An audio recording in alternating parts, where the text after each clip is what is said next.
Boa noite, todo mundo bem?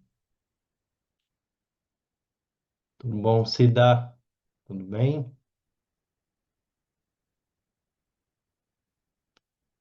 Conseguem me ouvir bem? Maravilha, obrigado, Lourdes. Hoje, hoje nós comemoramos ou rememoramos, né, melhor assim, um ano da entrada de Tenzin Lopon Tenzin Nadak, professor dos professores do Bom, no Paranirvana, né? Ele entrou em Tukdam há um ano atrás. Então, as práticas de hoje e nossos estudos são em memória dele. E de imediato já coloco a invocação de Tapiritsa. Tenzin Nadak era um grande professor do bom, um grande professor de Dzogchen. Existe um texto dele de comentário a essa prece de Tapiritsa, que na sequência nós podemos até dedicar um tempo de leitura, que na verdade é um artigo que explica item a item dessa tese, que ele participou da construção dessa prece, e na sequência a gente poderia até dar continuidade traduzindo e lendo esse artigo, porque ele vai explicando detalhe por detalhe da prece. De alguma forma, o livro do Rinpoche que nós estamos lendo aqui já faz isso, né? Agora, depois de quase um ano e meio de estudos, cada vez que a gente lê a prece, a gente está olhando para uma parte específica do texto, da construção do livro, então tudo isso está presente aí na prece. E Tenzin Nadak foi um grande professor de Dzogchen, né? Foi o professor de boa parte dos nossos atuais professores e viveu por 100 anos, né?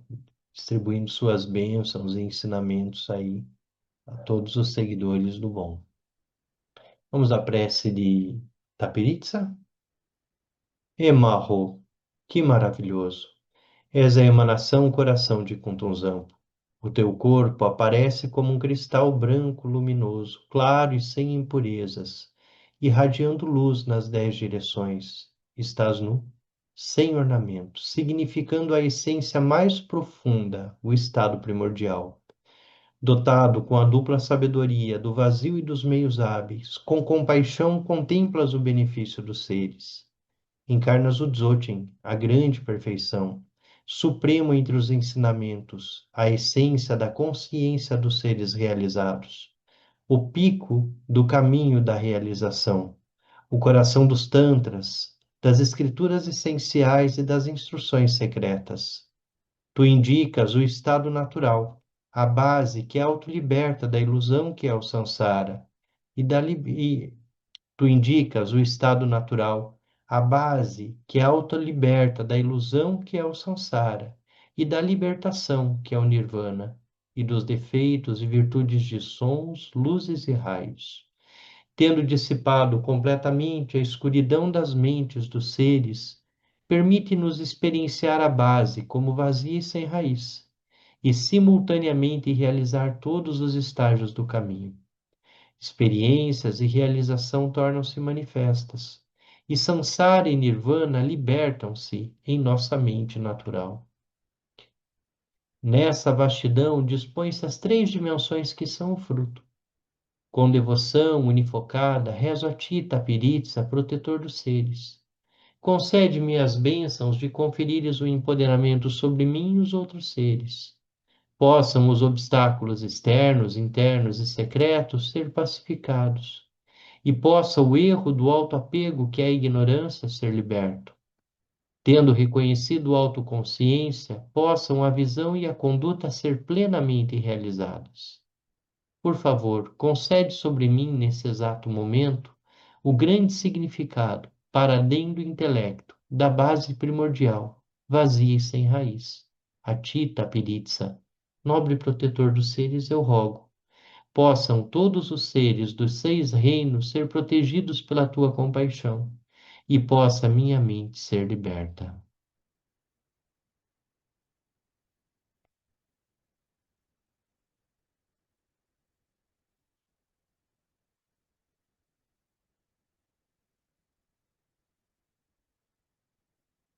Bem, então nós estamos no nosso texto, na página 219, e nós entramos eh, no último capítulo do livro, né? Depois nós temos dois apêndices que são bem interessantes para se aprofundar, né? Principalmente nos estudos do bom. O apêndice 1 vai tratar dos 9 caminhos do bom, né? São os 9 ciclos, né? Do bom. O apêndice 2 trata dos 4 portais. E depois o apêndice 3 que vai tratar especificamente do Shanshun Nyangyur, do Tantra Mãe, né? O Tantra principal da nossa tradição. Agora a gente entra num espaço muito importante, num espaço de discussão, perdão, sobre o bardo. Quando, quando nós estudamos as tradições tibetanas, budismo e o bom budismo, nós vamos nos deparar com os ensinamentos do bardo. Esse período que vem logo após o nosso o momento em que morremos, né? O momento em que o corpo morre. Nós tivemos a oportunidade aqui de ler A Lâmpada de Usahrin Chansal, que é um texto que trata, que trata da jornada dela pelo bardo, o tempo que ela passou pelo bardo. Então é um tipo de leitura, um tipo de texto que explica todo esse caminho vivido durante o bardo. Então, o bardo, ele acontece em um aspecto muito sutil. A partir do momento em que o nosso corpo se desconecta da nossa mente, ou nossa mente se desconecta do nosso corpo, nós passamos a existir num corpo de sonho. Então, os ensinamentos vão dizer que o período do bardo, é como o período do sonho. Então, há uma paridade entre bardo e sonho. Entender como funciona o período do bardo é compreender como funciona o processo de sonhar. De repente, nós surgimos num corpo mental, num corpo que não tem limites físicos, e esse é um ponto muito importante do período do bardo, porque esse corpo não tem limite. Esse corpo, ele pode estar em qualquer lugar ao mesmo tempo, assim como o sonho. Pode viajar de um lugar para outro em instantes. Pode estar, e a depender da relação que nós temos com as pessoas em vida, essa mente pode ser atraída para essas pessoas, por essas pessoas. Então, os ensinamentos relativos ao bardo vão tratar do aspecto desse corpo sem matéria, um corpo de sonho, um corpo que surge num universo mágico, assim como é o sonho. Então, o universo do bardo que se manifesta é o universo da mente, nossa, como quando nós entramos num sonho. Tudo que está no sonho sou eu. Tudo que está no sonho é aquilo que minha mente está trazendo para o sonho. Não tem nada no sonho que não seja eu, que não seja a minha própria mente, que não seja as minhas experiências, as minhas expectativas. O sonho sou eu. Assim como o bardo sou eu, é a minha mente. Então, todas as imagens, as sensações, as emoções que surgem no bardo são produzidas pela minha própria mente, pela própria mente de quem adentrou no bardo. Daí que os ensinamentos vão nos ensinar a treinar a mente.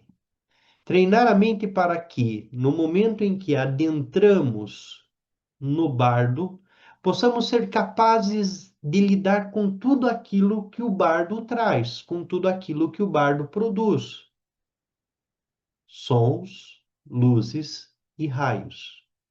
Então, o bardo vai trazer imagens, o bardo vai trazer sons, o bardo vai trazer tudo aquilo que, de alguma forma, nós já temos em nossa mente. Claro que, como o bardo surge também a partir da base, e é radiância da base,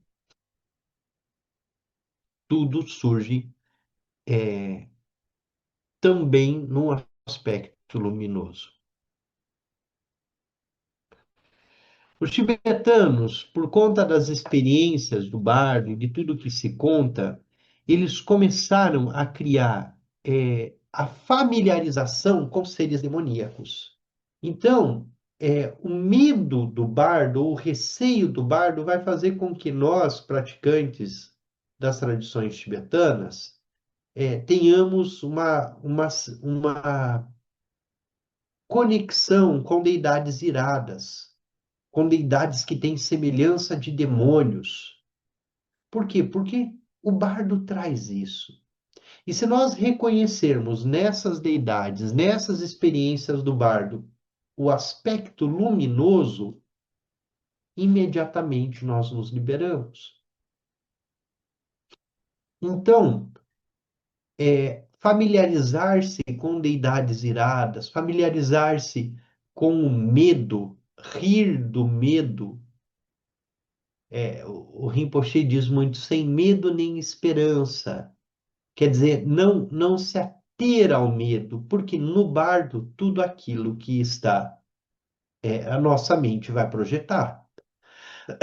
Então, nossa mente vai projetar deuses, vai projetar demônios, vai projetar sons, luzes e raios.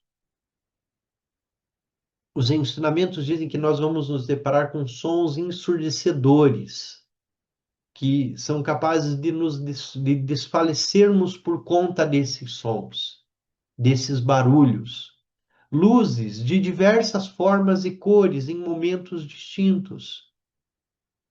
Já no processo que antecede o bardo, já quando entramos no bardo da morte, já começamos a perceber uma série de coisas.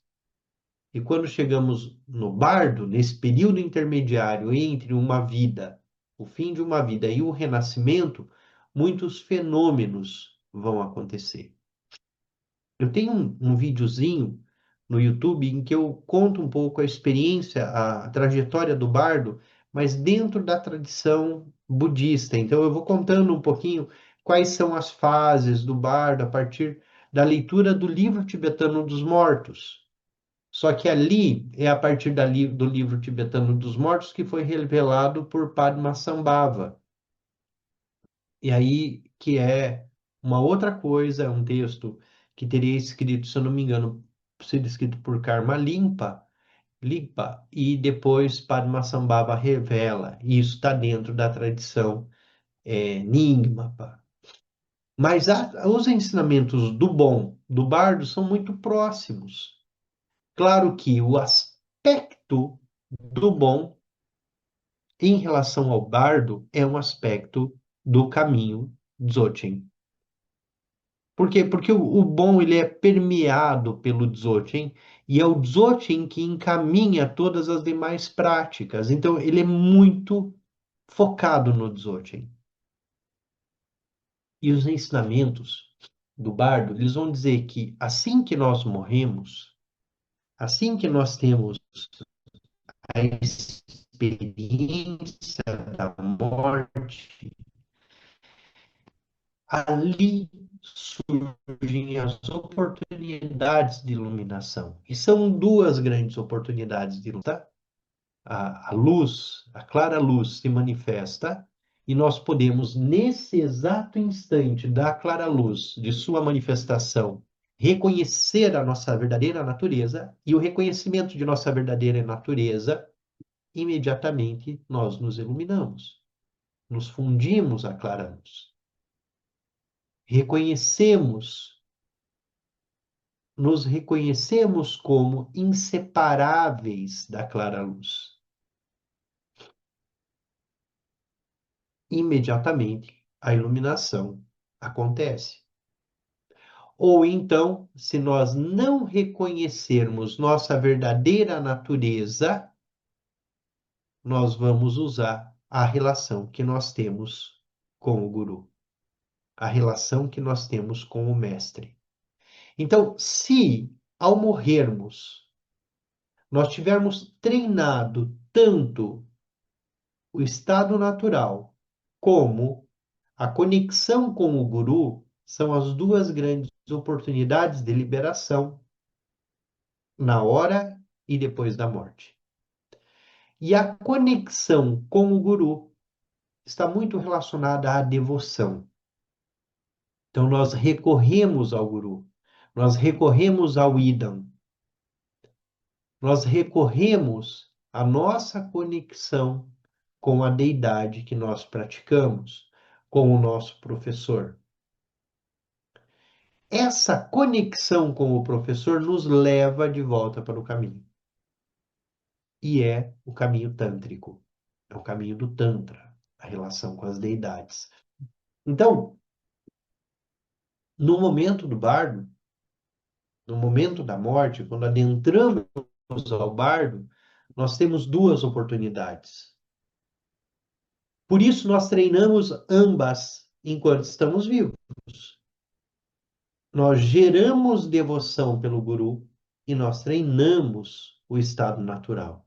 Usamos a prática dos yogas dos sonhos para ficar craque nisso, para entender que tudo aquilo que surge é mente. Tudo aquilo que surge sou eu. Sou eu que estou produzindo. Não tem nada fora. E no bardo,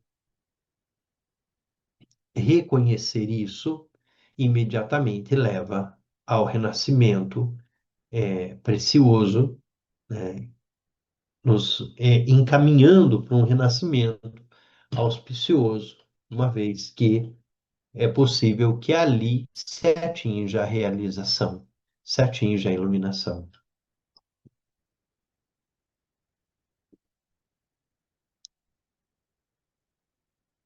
Então vamos ao texto.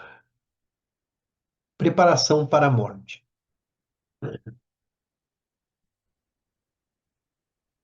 Então todas as nossas práticas nos ajudam tanto para a morte como para o bardo.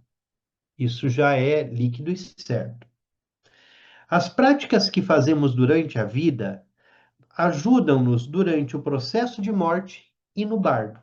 Por exemplo, se temos uma doença grave e percebemos que vamos morrer em breve, qual é a melhor coisa a fazer?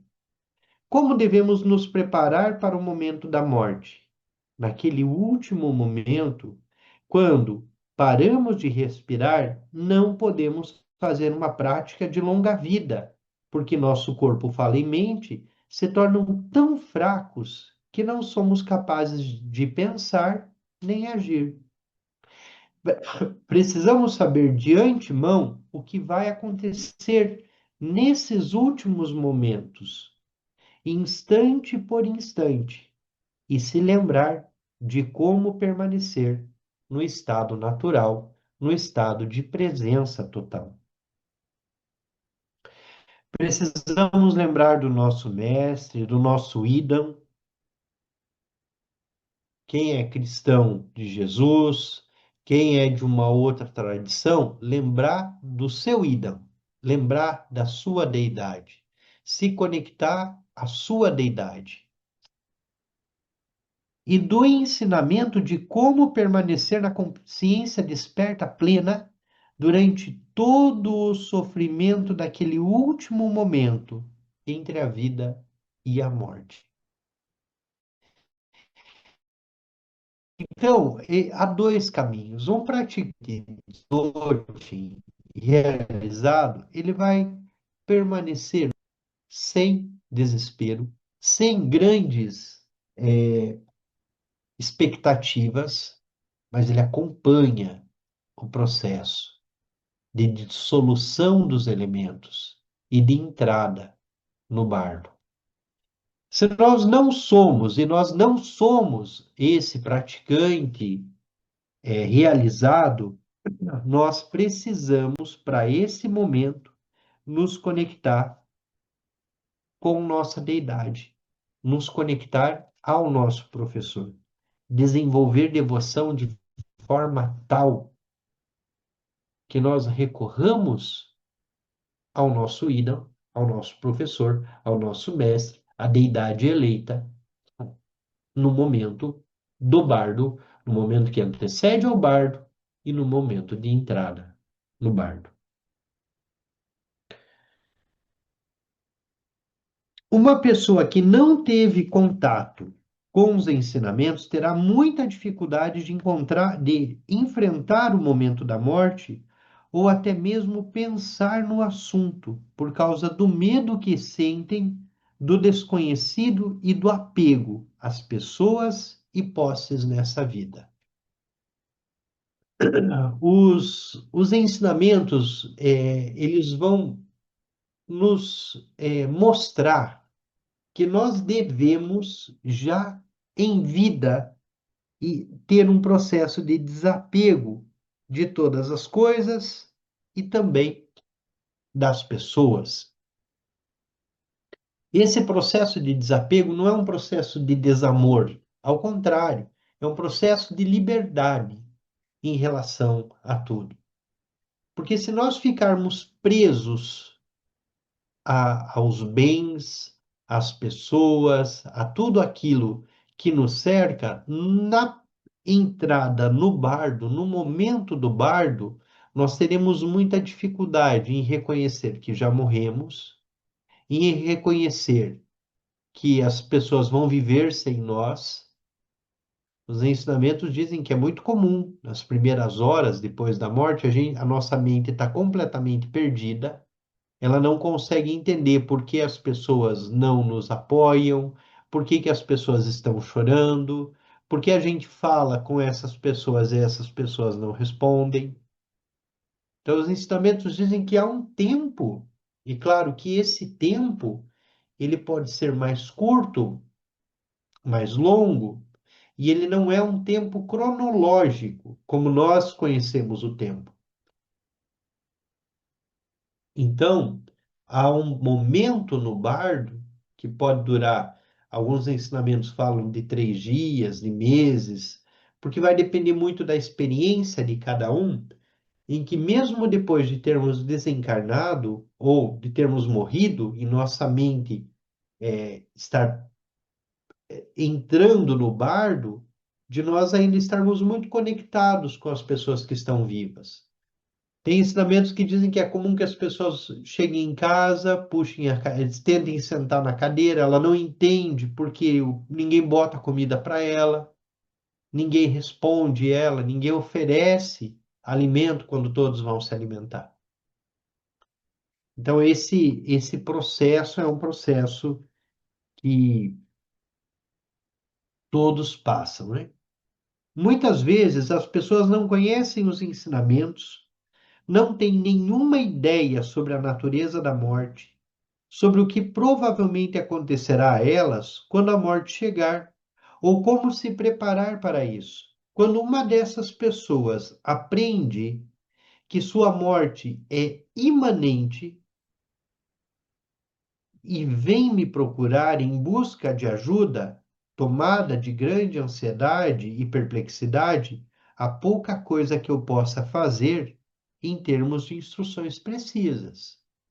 Quer dizer, se a pessoa já sabe que entrou no seu bardo da morte, está no processo de morrer, tem uma doença terminal, e ela não recebeu nenhum desses ensinamentos, o Rinpoche diz, eu não tenho muito o que fazer.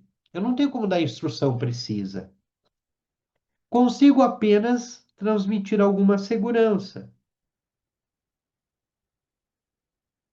Diferentemente, as pessoas que ouviram os ensinamentos sobre o estado do bardo e se preparam para a morte de acordo com esses ensinamentos, enfrentam uma morte com serenidade e compostura, sem desespero. Entende a morte como um processo natural e como uma estação dessa jornada do contínuo que dura por infinitas vidas. No monastério bom, onde fui treinado, havia um velho monge que soube que iria morrer em breve. Ele não se desesperou. Ao contrário, ele começou a se preparar para a morte, distribuindo seus bens e aprontando todas as coisas que iria precisar em seu funeral, costurando as roupas especiais, comprando madeira para a pira funerária e assim por diante. Mas enquanto ele estava preparando tudo, um outro monge morreu subitamente. E Lopon Tesen Nadak perguntou-lhe se daria suas roupas e a madeira para o funeral do outro monge. Ele concordou alegremente e começou novamente a se preparar para a morte. Na noite em que deveria morrer, ele pediu a Lopon Tesen Nadak que ficasse com ele para entoar as instruções do bardo.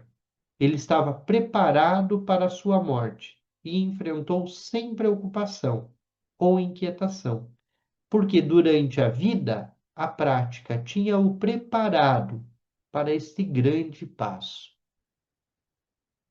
a transição para a morte de forma consciente.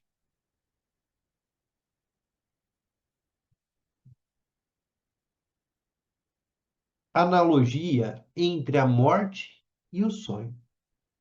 Há uma analogia entre o processo da morte e o adormecimento. Antes de ir dormir, nós pensamos, algo, agora estou pegando no sono. Isso se compara a ficar sabendo que temos uma doença grave. Então, lentamente nós adormecemos. Isso é como os elementos vão se reabsorvendo uns nos outros durante o processo da morte. Quando inicia o processo de morrer, quando esse processo começa, de acordo com a tradição, os elementos vão se reabsorvendo um elemento no outro. Então, o elemento terra é absorvido pelo elemento água. O elemento água é absorvido pelo elemento fogo. O elemento fogo é absorvido pelo elemento ar. E o elemento ar se absorve pelo elemento espaço. Então, o bardo da morte começa quando e nós vemos, porque em algumas pessoas o bardo da morte, o processo de morrer vai levar muito tempo, 20 anos, quando o elemento terra começa a se dissolver. E isso nós vemos no nosso corpo. Toda a parte dura do corpo está relacionada diretamente ao elemento terra. Os ossos são elemento terra, né? A carne está relacionada ao elemento terra.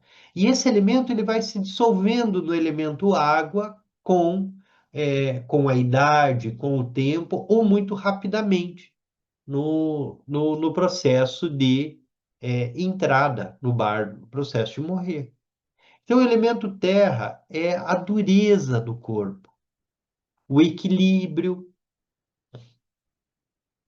quando o elemento terra começa a se dissolver, nós começamos a perder o equilíbrio, nossos ossos começam a ficar frágeis. Então, é muito comum que pessoas muito idosas tenham ossos muito frágeis, vai ficar em pé e de repente quebra um osso com muita facilidade, porque o elemento terra está se dissolvendo, está se desmanchando. O elemento água, vamos perdendo o controle dos líquidos, vamos ou diminui os líquidos no corpo. Depois o elemento fogo, o corpo tem muita dificuldade de se aquecer, as extremidades vão ficando muito frias, né? E isso acontece também muito rapidamente nas horas que antecedem a morte, né? Há toda uma análise que o praticante, que o mestre vai fazendo do processo de dissolução dos elementos na pessoa que está morrendo. Por fim, o elemento ar se dissolve, né? E é muito comum isso quando a gente está acompanhando alguém que está na fase final, aquele momento em que a doença avançou, os rins já não funcionam, né? E os rins têm uma relação com elementos, e aí já a urina já não consegue, o corpo já não filtra mais o sangue. Não quem faz hemodiálise, são coisas diferentes, mas no processo de morrer isso vai acontecer, pode acontecer. E aí chega um momento que numa doença muito avançada, os pulmões começam a encher de ar, de água. E aí o elemento ar que já não encontra seu espaço, o elemento ar se dissolvendo. Todo o processo de morte é reversível. Os ensinamentos dizem, eu posso entrar no bardo dissolvendo o elemento terra e a doença não avançar, é reversível. Pode fazer um tratamento, pode tomar um medicamento, é reversível. Só não é reversível o processo de morrer quando o elemento ar se dissolve no elemento espaço. Dentro da tradição, a partir daí não é mais reversível o processo de morrer. Esse processo, ele vai acontecer. Então, conhecer esses ensinamentos e conhecer a dissolução dos elementos que está acontecendo conosco enquanto a vida, quando a vida chega ao fim, é muito importante. Perceber que o elemento terra está se dissolvendo. Já não temos o equilíbrio que tínhamos antes, a dureza dos ossos já não é mais a mesma. Quer dizer, nós sabemos que o elemento terra está se dissolvendo. Então, os cinco elementos, eles entram em nosso corpo em desequilíbrio total e completo. E aí vai se dar o processo de morrer. O processo que leva aí à entrada no bardo.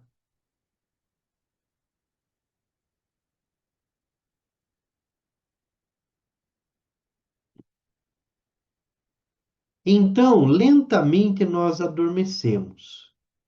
Isto é como os elementos vão se reabsorvendo uns nos outros durante o processo da morte. Quando nós dormimos, nós vamos apagando. A primeira parte do nosso sonho da noite é muito profunda.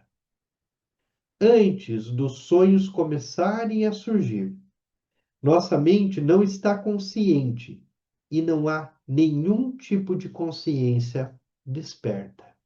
Essa etapa é similar à mente o princípio da consciência voltando ao seu estado primordial no momento da morte no primeiro bardo, o bardo da base fundamental.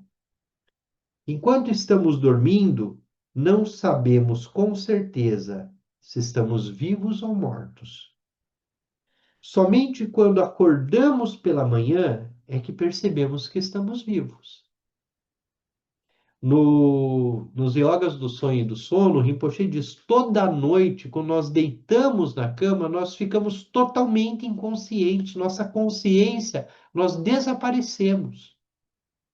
Nós nos entregamos ao sono, assim como na morte, nós nos entregamos à morte.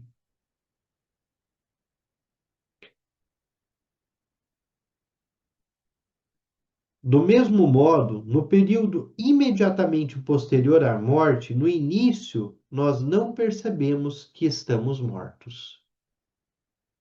E a tradição vai tratar muito disso, o cuidado que que quem está vivo,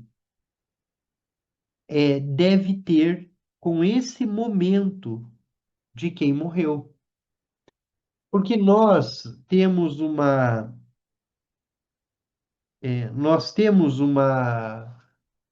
tendência, por conta do nosso apego, de nos desesperarmos quando alguém morre, de ficarmos muito tristes, de chorarmos, de entrarmos em desespero. E os ensinamentos vão dizer que isso só atrapalha a mente daquela pessoa. E como ela não tem mais um corpo físico, e aí os poderes paranormais do bardo surgem, ela não tem mais corpo físico. Eu não preciso mais falar para ela me ouvir. Simplesmente ter tristeza, pensar, já é suficiente para ter uma conexão com aquele que entrou no bardo. Então, atrair essa mente do bardo, eu posso criar muita dor e muito sofrimento para um ser que adentrou no bardo. Assim, dizem que esses seres sofrem demais, principalmente se eles têm muito apego, se eles têm apego aos bens, se eles têm apego a dinheiro, se eles têm muito apego à comida, porque de repente adentramos no bardo e nós vemos as pessoas já dividindo aquilo que nós temos. Nós ouvimos elas falando. Aqueles que nos amavam, alguns vão fazer piadinhas de nossa morte. Então, se nossa mente não está treinada, dificilmente nós vamos alcançar a iluminação nos momentos que vierem depois da morte. Por quê? Porque nós estaremos presos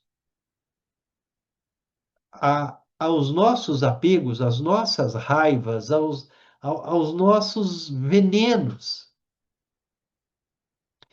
E os ensinamentos dizem que quando nós adentramos no bardo, se nós sentimos raiva, é uma raiva insuportável, que nos conecta diretamente ao reino dos infernos. Se nós sentimos apego, é um apego muito forte, que pode fazer com que nós renasçamos no reino dos fantasmas famintos, por conta do nosso apego. Então, os ensinamentos, eles dizem que nós precisamos treinar exatamente para que, quando a morte vier, todos esses sons, luzes e raios, tudo aquilo que surge durante o bardo, nós possamos tirar de letra. Nós possamos observar tudo como radiância da base.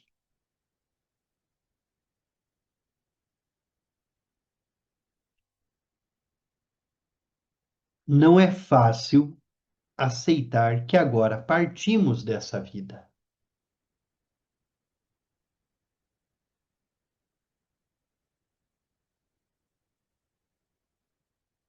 Não é fácil.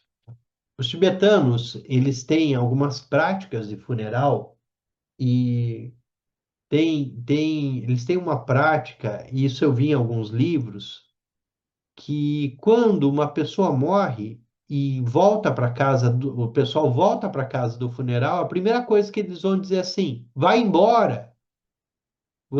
Isso aqui não te pertence mais, siga teu caminho, não fica preso aqui. Eles ficam falando isso na casa. E aí, eles até são instruídos a mentir para a mente do defunto. Então, dizer assim: olha, sua mulher já casou com outro, seu esposo já tem uma pessoa que ele está amando, então não fica aqui não, vai seguir teu caminho. É uma forma de que essa mente se desvencilhe, não fique presa ali. Então, reconhecer que morremos é como nos yogas dos sonhos, reconhecer que nós estamos sonhando. Esse é um ponto muito importante. Porque o que o Rinpoche nos yogas do sonho e do sono ele vai dizer, se eu não sou capaz de, durante o sonho, reconhecer que aquilo é o sonho, eu não vou ser capaz de reconhecer que eu morri no bardo. Porque minha mente está muito presa, ela não está no momento presente. Ela está se deixando levar por todas as distrações. Então, reconhecer o momento do bardo é possível quando nós conseguimos reconhecer e não estarmos distraídos no dia a dia, nas coisas que fazemos. Senão, nós entramos no bardo da mesma forma que nós entramos num sonho sem treino. Nós não temos ideia de onde nós estamos. E de que tudo aquilo malucão, do jeito que vem surgindo, é um sonho, é o bardo. Há claridade nesse estado. Na verdade, pode haver demasiada claridade, fazendo com que seja difícil permanecer presente, como acontece quando um espelho reflete luz demais e somos incapazes de ver. É assim o bardo da clara-luz. Quando surge no bardo, a clara-luz pode ser demasiadamente forte e brilhante. E nós temos medo da clara-luz. Nós temos medo dessa luz que surge no bardo. E nós não somos capazes de nos dissolver em clara-luz. E esse é o primeiro movimento, a primeira oportunidade que nós temos de nos realizar no momento do bardo, quando do surgimento da clara-luz. E se nós somos incapazes de nos dissolver, nós continuamos presos a uma identidade, a um eu. E essa vinculação com a identidade, com o eu, nos distancia da iluminação, nos distancia da, da possibilidade de realização. É do espaço vazio do bardo, da base fundamental, que surgem as visões do bardo da clara luz. Do mesmo modo, os sonhos surgem em nossa mente durante o sono. Se formos distraídos pelo conteúdo de uma visão e isso provoca o medo, nós temos problemas. E o processo do samsara tem início. Mas se reconhecermos a natureza dessas visões, sabemos que nada vai acontecer e não sentimos medo. Nos reconhecemos. Nós reconhecemos as visões como produtos de nossa própria mente. Sentimos o mesmo espaço vazio durante o sonho e após a morte. Se compreendermos isso, estaremos preparados para todas as luzes, sons, luz, sons e visões, os raios, que surgirão quando o processo da claridade se dissolver após a morte. A prática do sonho. É uma boa prática refletir sobre as coisas quando estamos adormecendo e tentar não nos distrair com os sonhos. Isso significa não só que nós deveríamos tentar perceber que estamos sonhando enquanto estamos sonhando, mas também que nós deveríamos tentar manter a presença da consciência desperta durante o sonho. Através da prática do sonho e da prática da luz natural, nós desenvolvemos a presença no estado de manter, no estado puro, natural da mente durante o sono. Se formos capazes de manter continuidade de presença durante as horas de vigília, um dia nós seremos capazes de mantê-la no momento de adormecermos, durante todos os sonhos. Poderemos então usar essa habilidade para permanecermos conscientes quando estamos dormindo, para desenvolver outras práticas, como, por exemplo, as transformações tântricas, das quais nós tratamos nos yogas dos sonhos. Manter a presença pode ser útil dessa maneira. Se formos capazes de controlar nossa mente com a visão da realidade nos nossos sonhos, ficará mais fácil controlar nossa mente e nossa visão da realidade em nossa vida cotidiana. Deste modo, conseguiremos liberar nossa capacidade e nossa energia, desbloqueando as limitações que nossa mente impõe sobre nós. Nossa capacidade de permanecer presente nos sonhos precede a capacidade de manter-se presente no momento da morte e no bardo. Se ter desenvolvido a capacidade de praticar enquanto sonhamos, ou sem ter realizado as práticas zitro das deidades pacíficas e iradas, é muito difícil atingir a realização no bardo. Prática dos sonhos é essencial para que a gente consiga adentrar no bardo e ali ter consciência de tudo aquilo que surge, de tudo aquilo que se dá no processo do bardo. Muito bem, temos aí mais uns 5, 10 minutos.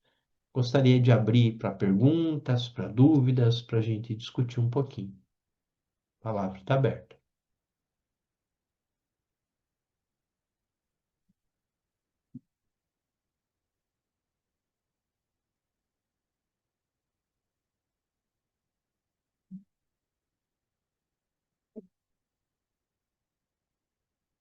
Alain, tá aberto, tá contigo. Deixa eu ver se eu consigo ativar teu som.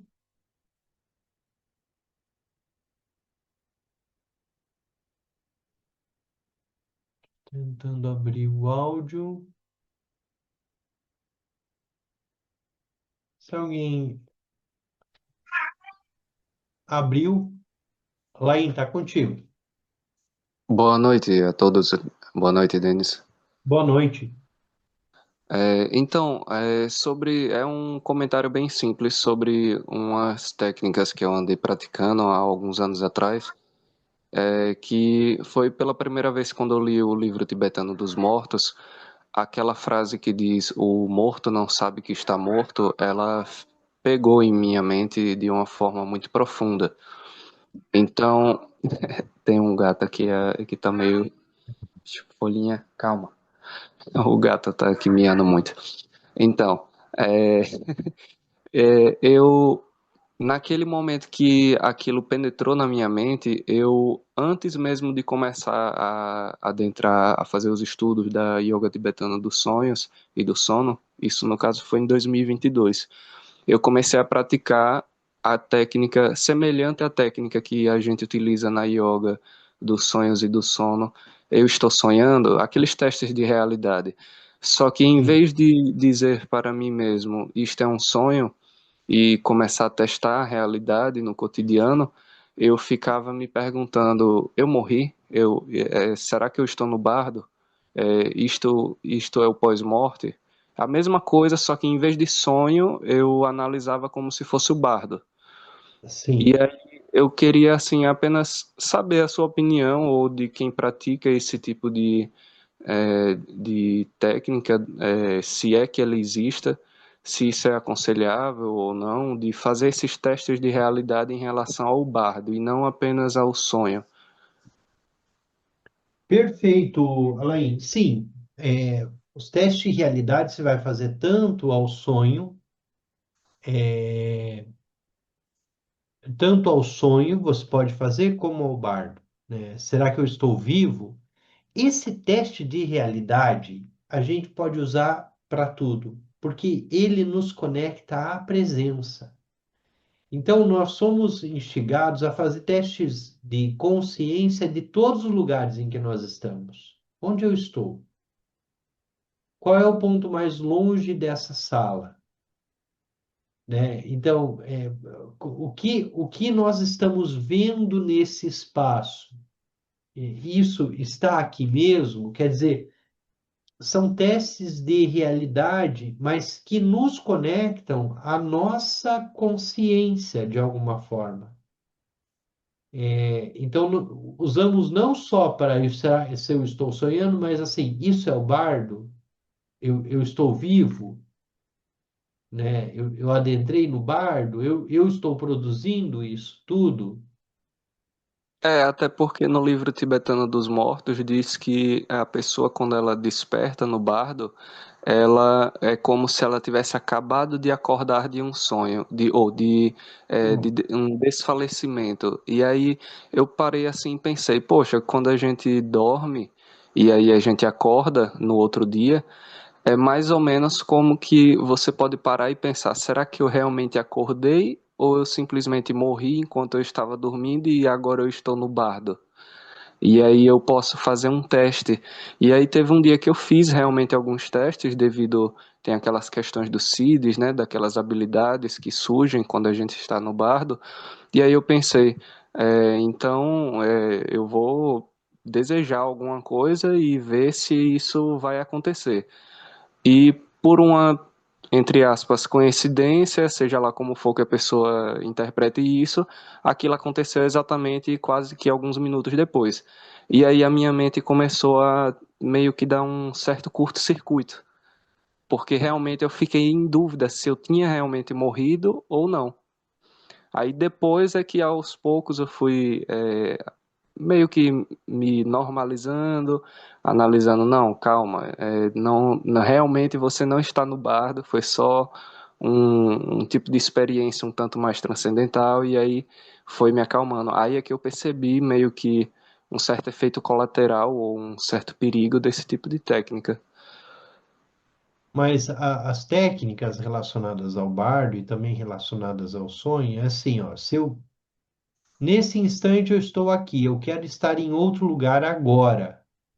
Isso, esse é o máximo, né? Se a pessoa conseguisse É, fazer isso aí é porque ela realmente está no bardo. se você estiver sentado aqui e pensa assim, agora, nesse momento, estou meditando num templo no Tibete, com o meu professor diante de mim, se isso acontecer, ou você morreu, ou você está no bardo, ou você está sonhando.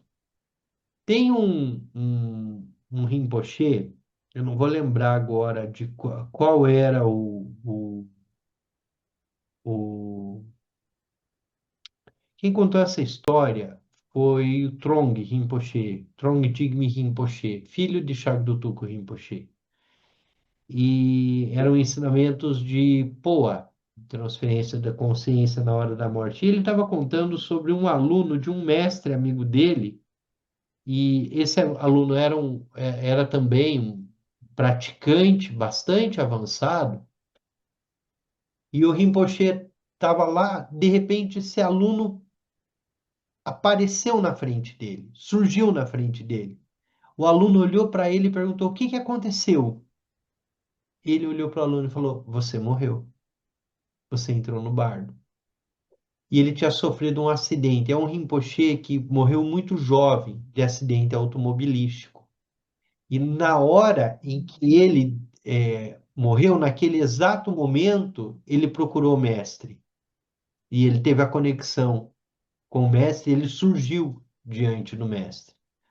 É claro que isso está no âmbito dos ensinamentos, e muitas famílias, muitas pessoas, vocês talvez até tenham experiências de alguém da família que falece e você tem uma sensação, tem uma experiência, quilômetros de distância, de que aquela pessoa te procurou, de que aquela pessoa teve contato. Eu tive um aluno, e essa é uma experiência. Nicolina, já passo para você. E essa é uma experiência assim que eu carrego até hoje. Era o Mike Milinski. Ele devia ter uns 24, 25 anos. Ele foi meu aluno tanto da graduação. Ele também começou a praticar, mas ele era meu aluno na graduação. E, e com o Mike, assim, mesmo depois da graduação, a gente ficou muito amigo, participava da vida dele, que conhecia a, a, conhecia as namoradas dele, então tinha bastante contato, era muito familiar. E depois que ele terminou a graduação, a amizade continuou e a gente continuou estudando, tal. E tinha uma conexão muito próxima com o Mike.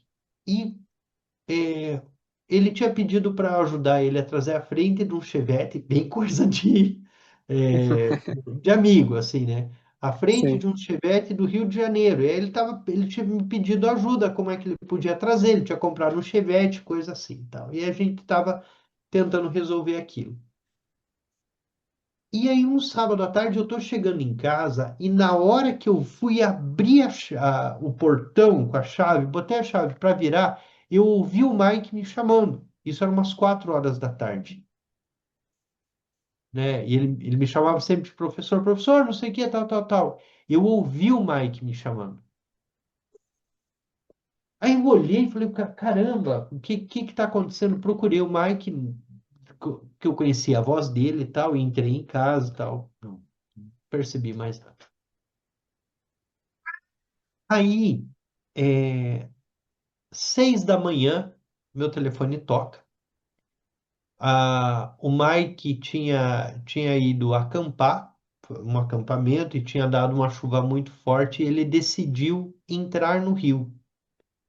E quando ele entrou no rio, era uma tromba d'água, um rio muito, muito forte, ele acabou se afogando, morreu afogado. E foi uma situação muito complicada, porque a irmã dele estava com ele e foi tentar salvar o Mike. E ela também faleceu. Então foi uma cena assim muito triste para a família, tudo mais, fui pro velório e tal. Mas ali eu ouvi o Mike me chamar. Claro, não tinha ideia do que era e fui entender depois quando descobri que ele tinha falecido. Então foi uma experiência que eu vivi assim, né? E alguém que tinha uma conexão comigo. Teve uma vez também, quando criança, que eu tive uma coisa assim, né? Mas não tinha muita ideia. Robson, eu vou abrir aqui para a Nicolina e depois eu respondo a questão ali do Robson. Nicolina, tá contigo.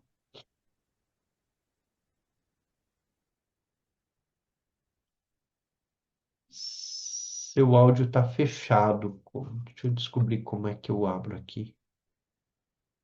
Acho que a Andréia que abre o áudio, não sei.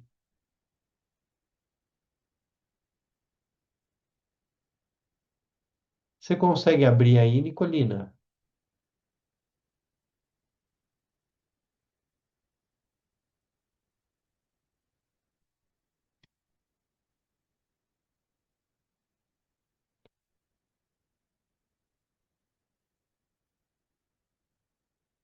Oi, gente, boa noite. Ela tem que abrir, a gente não consegue abrir por ela.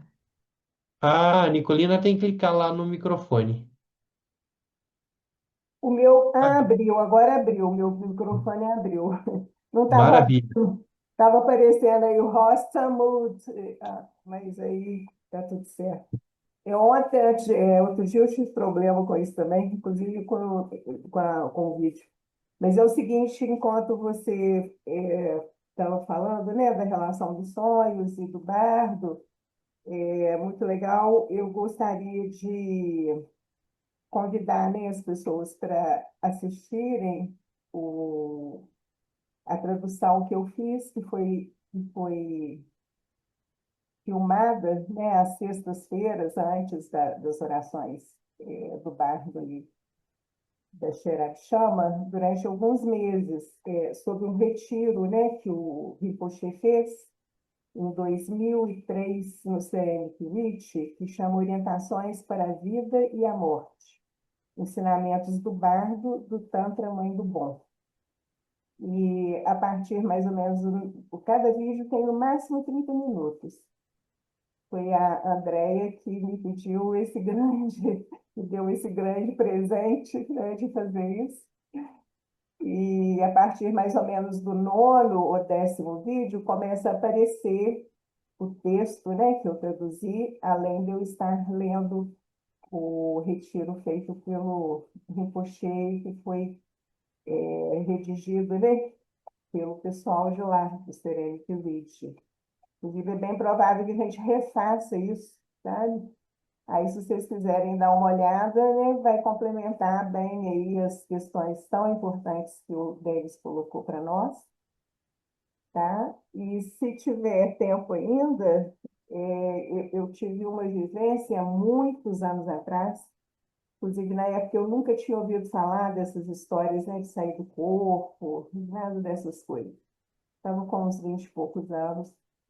E, de repente, eu fui dormindo, parecia que eu não estava dormindo e tudo. Aí eu tive uma sensação, assim, igualzinho uma bomba de desentupir aqui no meu peito, por exemplo. E meu espírito, ou a alma, ou quem que seja, a consciência pura, a natureza da mente, saiu e eu falei, ai, graças a Deus, chegou a hora. E aí eu olhava, o meu corpo estava igual uma árvore seca, assim, né, deitado na cama, e eu ficava planeando, como se eu estivesse dentro de uma musseline luminosa, sabe? Em volta de uma musseline luminosa, e um sentimento de completude, de felicidade, mas era uma coisa assim, extraordinária, completamente extraordinária. E eu ficava andando assim pelo quarto, né? Aí teve uma hora que eu cheguei na janela e pensei assim, aí eu vou lá para fora. Aí de repente me veio a cabeça assim, não, eu acho que eu não estou preparada para ir lá para fora. Aí voltei, dei mais umas voltas e fui voltando para o meu corpo. E antes de eu voltar completamente, eu tive uma visão de um lugar maravilhoso, sabe? Um, como que fala? Um palácio, assim, maravilhoso, com um jardim imenso em volta, cheio de flores. E aí eu voltei completamente e dormi. E aí no dia seguinte eu estava na casa de um irmão que já tinha um conhecimento maior dessas coisas. Eu contei para ele e ele falou, Nicolino, tem gente que passa anos para conseguir fazer isso e tudo. Aí eu só sei que para mim ficou assim, gente, morreu uma delícia. E isso ficou tão forte que quando eu recebi a notícia de uma grande professora minha, pela qual eu tinha uma estima enorme, Sônia Viegas, da UFMG, fiz os cursos de filosofia com ela, todos que eu podia, embora eu estudasse essa área. A hora que a pessoa falou para mim, né, que ela tinha tido câncer, eu estava sabendo, ela não quis se tratar, deixou a coisa rolar. Aí, quando eu fiquei sabendo, né, a Nicolina, a Sônia faleceu. Graças a Deus, só foi assim. Foi. Não sei o que a pessoa de mim, mas foi o sentimento que veio. Então, é isso aí. Mas vamos lá, eu vou passar para o grupo, viu, Andréia? Pode, né, colocar no grupo como é que chama? O vídeo, né, onde Pode, estão pode, né, Denis? pode sim. Tá? Lá no nosso grupo. E é isso aí, gente. Maravilha. A gente tem toda sexta-noite, tem a guirlanda preciosa, tem as orações para quem adentrou no bardo, né? E Xerab chama. Então, a gente tem essas práticas. Quando a gente fez o estudo da, do bardo da Usahrin Chansal, a gente viu todas as práticas, é, tudo aquilo que de alguma forma facilita para aqueles que adentraram no bardo, para que o seu sofrimento diminua. Então, há uma série de situações. Nicolina falou de uma experiência, essa experiência de desconexão com o corpo, há práticas tibetanas muito curiosas relacionadas a isso. Então, há práticas que ensinam a se desconectar do corpo. É claro, há um mundo de práticas dentro do Tibete. E era muito usada para se conectar ao mestre, que estava muito distante, para chegar até ele. Então, uma outra hora a gente pode falar um pouquinho sobre isso, mas não é nada sobrenatural, assim. Os tibetanos dizem que nada é sobrenatural, é só treinar. Uma mente treinada faz essas coisas. Não ao acaso, né? Porque eles treinam para isso. O Robson Lima citou aqui o Santo Antônio, que tem essa bilocação, né? De estar em dois lugares ao mesmo tempo, que tem nos contos, nas histórias. Tem vários dentro da tradição cristã que tem essas histórias de estar em dois lugares ao mesmo tempo. Isso, de alguma forma, gente, existiam práticas relacionadas a isso, tá? Histórias no Tibete relacionadas a isso. Há mestres que emanavam e surgiam em outro lugar para conceder um ensinamento. Há relatos sobre isso bastante interessantes, Robson, também assim com bilocação. Bom, vamos dedicar o estudo de hoje para que em 5 minutinhos a gente consiga voltar com os yogas do sonho e do sono.